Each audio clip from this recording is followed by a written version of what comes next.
Bonsoir à vous. Vous allez bien, ça va? Désolé, on m'a mis à la fin parce que moi je suis désordonné. Je fais toutes les choses bizarres. C'est bien, dans la vie, il ne faut jamais faire les choses comme tout le monde. Il faut être à part. Voilà. J'aime bien celle qui a démissionné pour faire des chocolats. C'est bien. Le gars il dit non, le sac là, on porte le sac bizarre. Moi je vais créer un sac qui peut le. Certainement là, il réfléchit sur comment il va créer un sac qui peut t'envoler. Comme il y a beaucoup d'embouteillages, au moins tu appuies sur le bouton. J'arrive à l'école à temps. Mais vraiment, ça c'est cool. C'est super intéressant. Ça c'est vraiment magique. C'est bien, notre ami journaliste. Pendant que les gars sont de suivre les politiciens pour avoir à la fin. Vous savez, les journalistes ils ont une phrase. Quand ils finissent de faire le reportage, après ils se dirigent auprès du politicien pour dire la presse se retire. Donc, ça veut tout dire, ça veut dire que quand la presse se retire, il faut que tu vas finir avec lui. Donc l'argent que tu as réservé, la donne nous sera parlé. Donc ça c'est bien, c'est super intéressant. Que Dieu te bénisse encore. Donc désolé, moi je me présente, je suis Charlie Tchat, mon nom de famille c'est Hans Charlie Munyangou. J'ai décidé de m'appeler Charlie Tchat, pourquoi? Parce que j'ai identifié ce que Dieu m'a donné. Je ne suis pas le meilleur. Donc première chose, j'ai vendu les habits, j'achetais les ballots et puis je vendais les habits dans les quartiers. Donc je marchais. 1000 francs, 1000 francs, 1000 francs, 1000 francs, 1000 francs. Donc ça j'ai fait ça. C'était super cool. Mon premier ballot, je l'ai acheté à 80 000 francs. J'ai eu 300 000 francs de bénéfice. Donc 80 000 francs achetés. Et à la fin de mes vêtements que je vendais, ces habits pour femmes, mais c'est super cool, ça part vite. 1000 francs, 1000 francs, 1000 francs. J'ai eu 300 000 à la fin. Donc juste après ça, j'ai dit je veux passer à autre chose. Donc j'ai vendu les viennoiseries. Pourquoi? Parce que j'ai intégré le campus universitaire. Donc quand je suis arrivé à l'université, j'ai dit on ne mange que les pains et les galettes. Et dans la cité universitaire, tellement nombreux. Et donc j'ai décidé de me lever à 5 heures pour aller prendre des viennoiseries, donc les croissants, tout ça, à la pâtisserie à lui, pour ceux qui viendront au Gabon. Et donc je vendais au campus universitaire à 500. Donc j'étais à 350 francs. Et je vendais ça à 500. J'avais 5 détenants chez qui je livrais. Et donc à la fin du mois, j'étais boursier, mais j'avais encore 300 000 francs. Faites le calcul, hein, vous voyez. Je prenais 30 raisins par jour, je déposais 30 chez chacun des boutiquiers, vous même faites le calcul. Et juste après ça, on ouvre le campus universitaire. Mais avant qu'on ouvre le campus universitaire, ne me demandez pas pourquoi, vous comprenez vous-même, c'est partout comme ça en Afrique.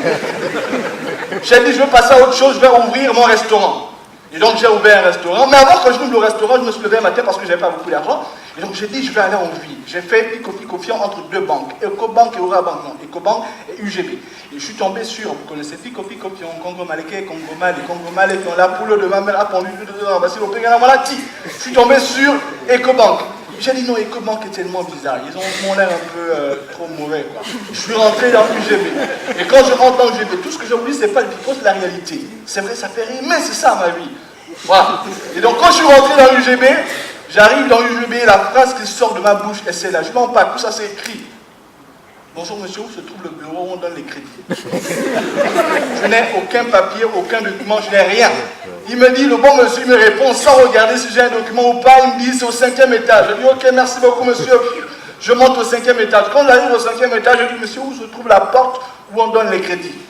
Il me dit c'est la porte en face. Je rentre. Tout ce que je vous dis, c'est pas le pipeau, c'est la réalité. C'est écrit. Et quand je rentre, je vois deux monsieur et une femme, et je vais chez je salue tout le monde, mais je vais chez la dame. Quand j'arrive chez la dame, je m'assois. Moi, je demande l'autorisation pour m'asseoir. Je m'assois. Bonjour madame, bonjour, excusez-moi de vous déranger. En fait, je suis Hans Charlie Munyangou, je suis étudiant au département de sociologie à l'université Marbongo.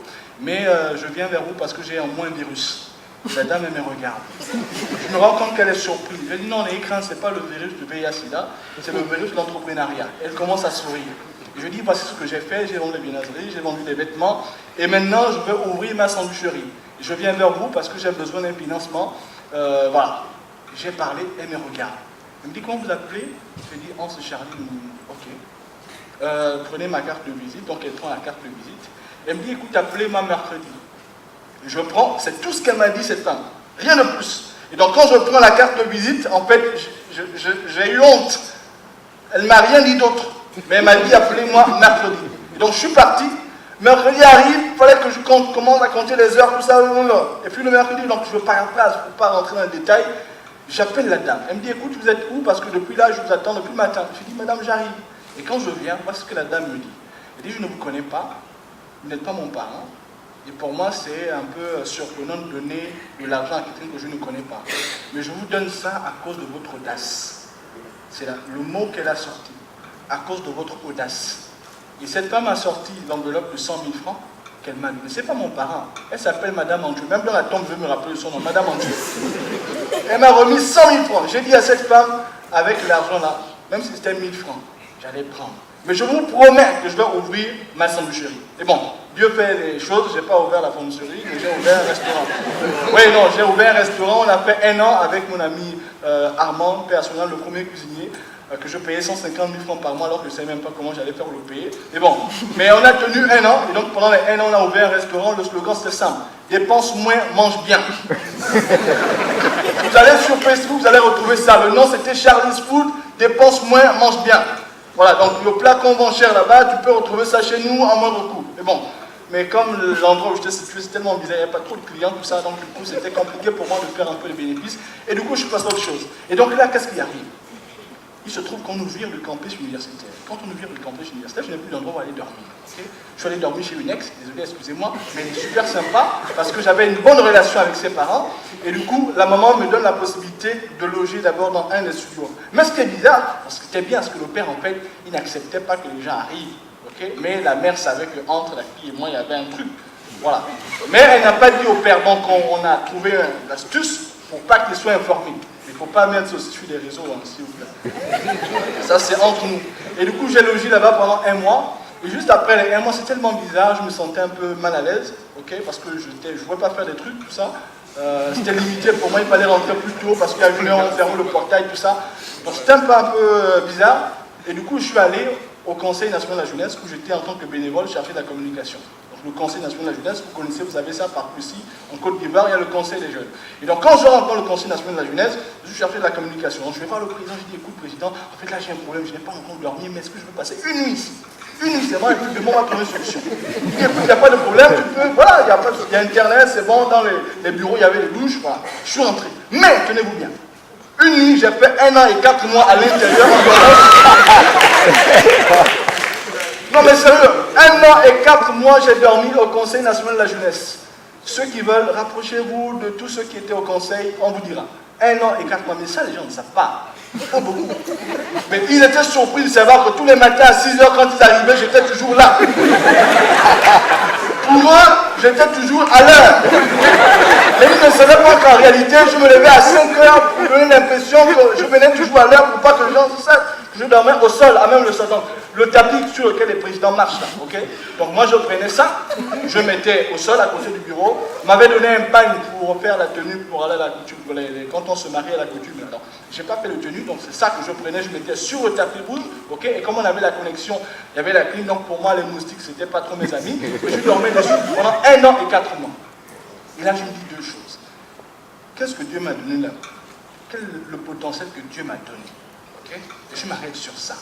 Je dis de tout ce que j'ai eu à faire, j'aime parler. Je me sens, j'aime parler. Donc j'ai dit, désormais, je vais utiliser ma voix pour animer les événements, maître de cérémonie. J'ai mis ça. Et puis j'ai dit, deuxième chose, qu'est-ce que Dieu m'a donné? La voix chantée. Il dit, ok, désormais je vais chanter. Donc quand je serai maître de cérémonie, je viens, je présente et je chante en même temps. C'est comme ça que c'est parti. Après, moi, j'ai négocié des événements pour animer gratuitement. Et là encore, je réfléchis sur 2 choses. Au Gabon, il y a eu le New York Forum Africain, ok?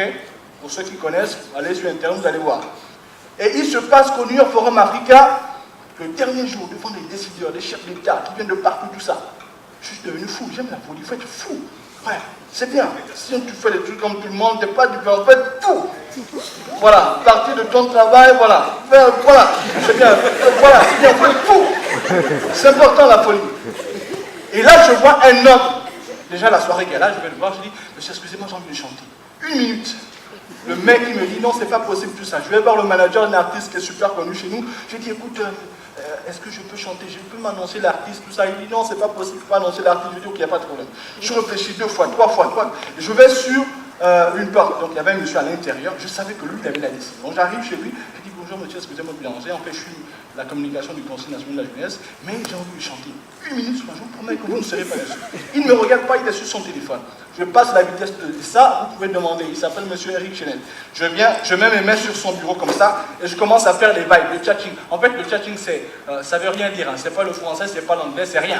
C'est juste une invention, un mélange de consonnes et syllabes que moi j'utilise pour faire ma musique. Et donc je commence,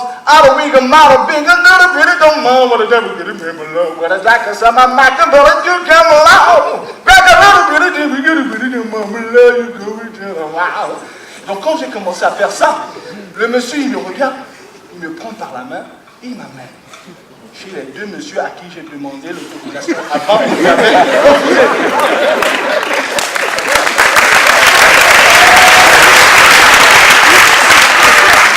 L'audace. Et il dit à ces messieurs, après le groupe traditionnel, donnez le micro à ce jeune. Même sans musique, il fait une chose incroyable. Et le monsieur, parmi les deux, il y a un qui était le manager de l'artiste qui dit au monsieur blanc qui a refusé avant, j'ai rien contre, désolé, mais j'ai rien contre. Il dit au monsieur, mais on n'a pas de maître de cérémonie. Et là, ma bouche ne se ferme pas, elle s'ouvre. Je dis en même temps, je peux aussi être le maître de cérémonie. Et le monsieur qui m'amène, il dit comment tu vas faire ça? Je dis non, je vais faire ça à l'américaine. Bon, en fait, pour lui, je sais, mais j'ai dit à l'américaine, non, ça dit avant que l'artiste ne vienne sur la scène, je chante d'abord, après j'introduis l'artiste. Il dit il n'y a pas de problème. Donc c'est comme ça que ça a commencé au Liné Gala. Et donc le lendemain, la soirée finale, je vois c'est la même scène. Et là mon esprit bouillonne encore. Demande 1 minute. Il y avait une cliché à côté. Et je vous assure que pour moi c'était incroyable et c'était vraiment le jour de ma vie, le plus beau jour. Et là j'ai insisté, j'avais peur parce qu'il y avait des membres de la sécurité avec les fusils, tout ça. Donc j'ai réfléchi à plusieurs reprises avant de demander. Et donc je vais chez le monsieur, je dis, excusez-moi monsieur en fait, puisqu'il était assis, donc je me suis abaissé, j'avais l'appareil photo pour filmer les autres membres du Conseil national de la jeunesse, c'est ça mon travail. Je dis, monsieur, excusez-moi de vous déranger, en fait, j'ai besoin d'1 minute pour chanter là, je vous promets que vous ne serez pas dessus. Donc j'insiste. Et il dit, mais jeune homme, tu n'as pas idée. Tout à l'heure, le chef de l'État va signer un contrat avec la plus grande université de musique, Berkeley. Donc on va ouvrir l'université de musique ici au Gabon. Avant même qu'il ait fini de terminer sa phrase, j'ai dit ça. Je dis, oui monsieur, effectivement, il faut que je chante comme ça, les gens comprendront pourquoi on va ouvrir l'université au Gabon.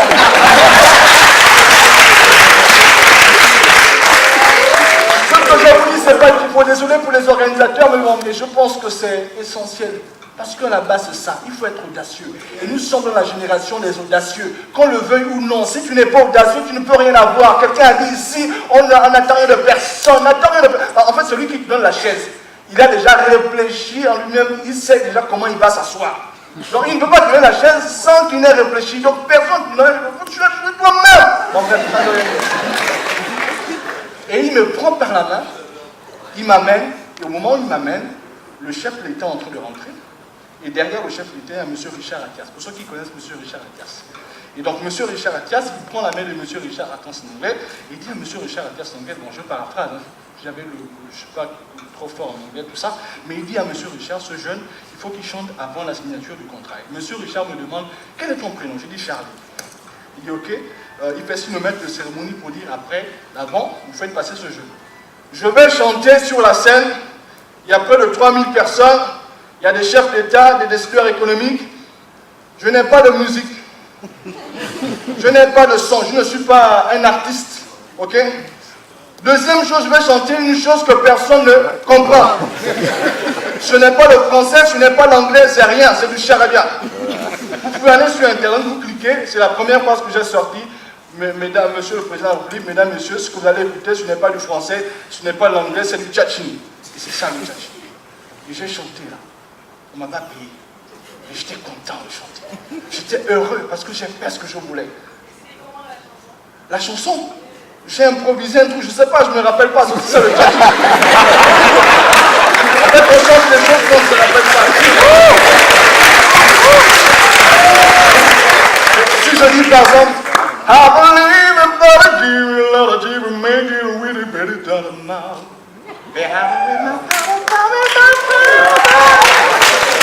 Bon, mais on prend en fait ce que je fais. Moi, j'ai pas de musique, hein. J'ai pas de studio, donc j'ai rien. Alors, pour combler tout ça, comment je fais? Je vais sur Internet, je prends les musiques, les instrumentales. Comment vous êtes dans le son? Bon, bref, c'est le français, la francophonie, vous connaissez. Je prends les musiques là, les instrus. Donc, je récupère les instrus et je vais à une cérémonie, je mets l'instru et je chante sur l'instru. Mais c'est super cool, c'est super cool. Et c'est comme ça que ça a commencé. Après, il arrive la canne pour que je termine. Quand la canne arrive, je n'étais pas prévu pour être le maître de cérémonie. Là encore, c'est super cool. Et c'est le pouvoir du mail, Internet, le web. Comment on utilise ça?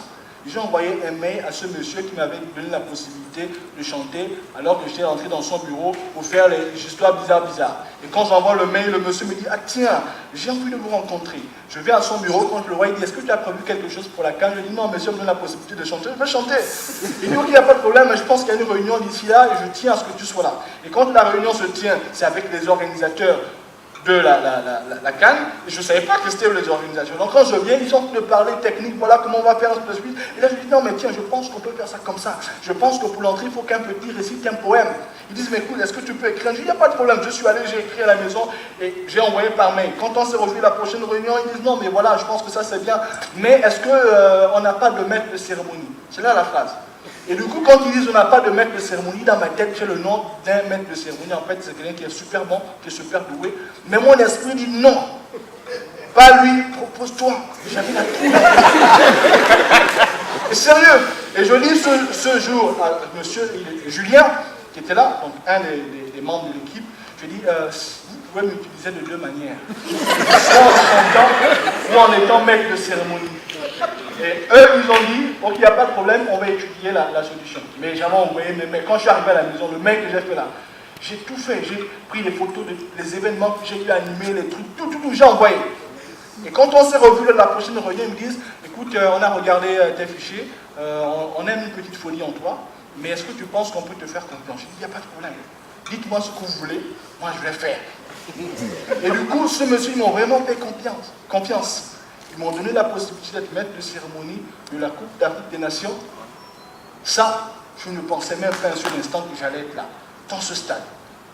Et quelques temps après, pour moi, c'est vraiment une grâce. Vous voyez d'où je pars? J'ai commencé, ok? J'ai rien attendu de personne. Le manager qui va arriver, qui va dire, s'il a fait ça, c'est moi. Vous prenez la photo, vous vous amenez, et puis le parapluie qui va arriver, qui va dire, s'il a fait ça, c'est moi. Vous prenez la photo, vous amenez le parapluie. Il n'y a rien. Et quand j'arrive au niveau de la CAN à Abidjan, il n'y a pas de piston. Il n'y a pas de piston. Il n'y a pas de feuilles, tout ça. Il n'y a pas de prières bizarres. Il n'y a pas de livre de magie. Il n'y a rien. Il y a juste l'audace, l'envie de conquérir ce qui doit être. Voilà. Bon, bref. Conjuguer le verbe conquérir, ça me juste ça. Et quand j'arrive, c'est comme ça que ça se passe. C'est comme ça que ma vie se passe. Ok? C'est l'audace. L'audace, il faut être audacieux. Et c'est la génération des audacieux. Obama, il est audacieux. J'ai rien contre les politiciens. Macron, il est audacieux. J'ai rien contre le président du Canada. Bon, c'est président ou ministre, je ne sais pas, mais les formes, vous connaissez. Il est jeune, mais il est audacieux.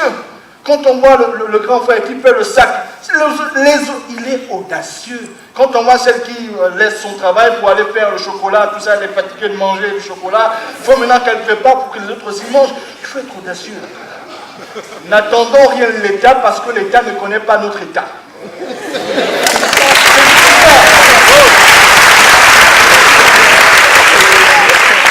On n'a rien à attendre d'eux.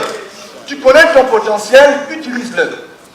S'il faut que tu t'allonges comme ça pour parler aux gens, mais allonge-toi et parle. Vous savez, on est souvent un peu formaté par les formats bizarres. On veut fonctionner selon les normes et les valeurs de la société. Et ce qui est bien, moi j'ai aimé ma formation sociologie. Ça c'est bien. J'ai été en licence. Quand je passe en Master 1 sociologie, je suis allé déjà Master 1, j'ai refusé d'avoir la bourse à cause des activités que je menais, qui me rapportaient. Donc j'ai dit, je ne veux pas la bourse. Et après, quand j'arrive en Master 1, je fais une semaine de cours. J'arrête. Je m'ennuie. De 8h à 18h, on est là pour écrire. J'étais au département de communication, j'ai changé de département. C'était pas bon. La deuxième année, je suis arrivé. Là, j'ai encore évolué. J'ai fait 2 semaines de cours. Pas aller, me demander. 2 semaines de cours, de 8h à 18h. Ça n'a jamais changé. J'ai arrêté. J'ai dit, moi, vos diplômes là, je n'ai pas besoin de ça pour le moment. Je vais être autonome. Et je me suis lancé dans mon activité entrepreneuriale.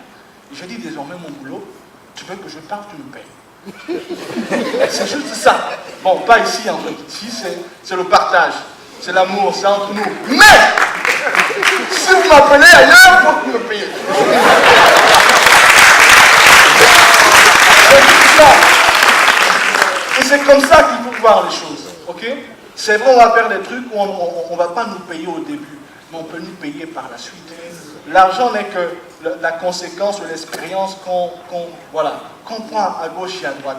Et je pense que c'est ça la mission d'inspiration francophone. Il faut que les jeunes comprennent qu'on a, oui c'est bon, il faut que les jeunes comprennent que oui le temps c'est fini parce qu'effectivement c'est fini. Il reste 2 minutes, c'est ça le plus important. Chaque chose a un temps.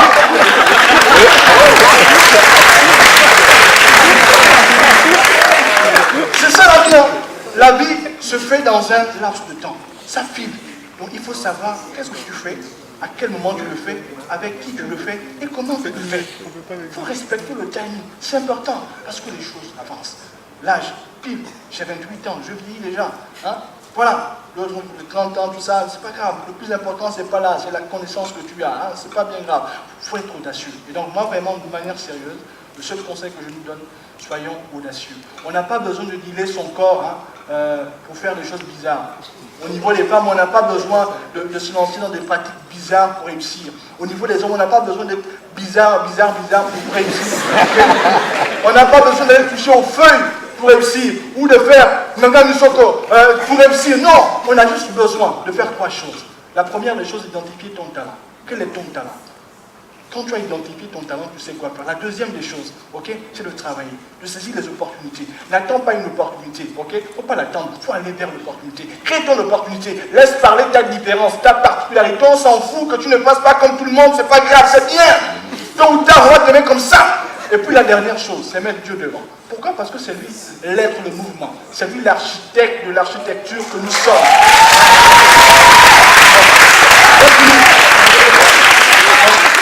J'ai terminé et je pense qu'il faut comprendre qu'en Afrique, il n'y a pas que les anglophones qui font des choses, il y a également des francophones qui font des choses super intéressantes. Il y a la jeunesse qui agit parce que la jeunesse est le carburant, l'oxygène du continent.